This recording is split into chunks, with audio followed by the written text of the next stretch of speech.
যদিও এখন একেবারেই বৈশাখ মাস, বৈশাখের শেষ, জ্যৈষ্ঠর মধু মাসের সময় এই যে বিভিন্ন জায়গায় বিভিন্ন গাছে, যে আম গাছে আম আছে, তারপরে যেসব ফল ফলাদি রয়েছে সেই ফল এগুলি দেখা যাচ্ছে, আম কাঁঠাল সবই আছে, কিন্তু অযত্ন অবহেলা। এটা সুন্দর একটা বাগান, এটা সাজানো আছে।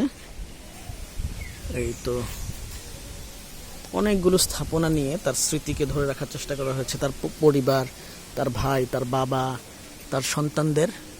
আর এখানে আরেকটা জিনিস লক্ষণীয়, প্রত্যেকটা গাছে গাছে দেখলাম যে পাখিদের জন্যই বিভিন্ন এই এই মাটির কলস এগুলি রাখা হয়েছে, যেন পাখিরা এই সুন্দরভাবে থাকতে পারে। এটা ভালো উদ্যোগ।